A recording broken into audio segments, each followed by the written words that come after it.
അടുത്തതായി നമ്മൾ അവാർഡ് ദാന ചടങ്ങിലേക്ക് കടക്കുകയാണ്. ആദ്യമായി രഞ്ജൻ പ്രമോദ് സാറിനെ വേദിയിലേക്ക് ക്ഷണിക്കുകയാണ്. ബെസ്റ്റ് ഡയറക്ടറിനുള്ള അവാർഡാണ് for the film O baby. മലയാള ചലച്ചിത്ര രംഗത്തെ അറിയപ്പെടുന്ന തിരക്കഥാകൃത്തും സംവിധായകനുമാണ് രഞ്ജൻ പ്രമോദ്. രണ്ടാം ഭാവം, മീശ മാധവൻ, മനസ്സിനക്കരെ, അച്ചുവിൻ്റെ അമ്മ, നരൻ, രക്ഷാധികാരി ബൈജു ഒപ്പ് എന്നിവയെല്ലാം ഇദ്ദേഹത്തിന് തിരക്കഥയിലൊരുങ്ങിയ ചിത്രങ്ങളാണ്. ഫോട്ടോഗ്രാഫർ എന്ന ചിത്രമാണ് ഇദ്ദേഹം ആദ്യമായി സംവിധാനം ചെയ്തത്. അദ്ദേഹത്തിൻ്റെ രക്ഷാധികാരി ബൈജു ഒപ്പ് എന്ന ചിത്രം പോസിറ്റീവ് അവലോകനം നേടുകയും സൂപ്പർ ഹിറ്റായി പ്രഖ്യാപിക്കുകയും ചെയ്തു. 2017 ജനപ്രിയമായ അപ്പീലും സൗന്ദര്യാത്മക മൂല്യമുള്ള മികച്ച ചിത്രങ്ങളിലുള്ള കേരള സംസ്ഥാന ചലച്ചിത്ര അവാർഡ് ലഭിച്ചു. 2001 മുതൽ 2012 വരെ അദ്ദേഹം ഈ മേഖലകളിൽ സജീവമാണ്.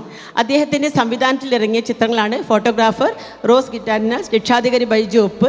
10 വർഷത്തിന് ശേഷം 2015 മോഹൻലാലും മഞ്ജു വാര്യരും അഭിനയിച്ച എന്നും എപ്പോഴും എന്ന ചിത്രത്തിലൂടെ പ്രമോദ് തിരക്കഥയിലേക്ക് തിരിച്ചെത്തി.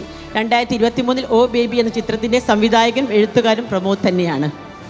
രഞ്ജൻ സാറിന് അവാർഡ് നൽകുവാൻ വേണ്ടി നമ്മുടെ PV സാറിനെ ക്ഷണിച്ചുകൊള്ളുന്നു. PV Chandran sir.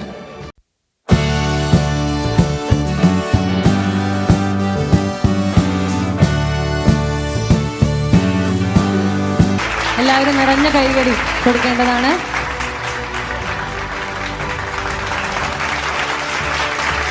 Thank you sir.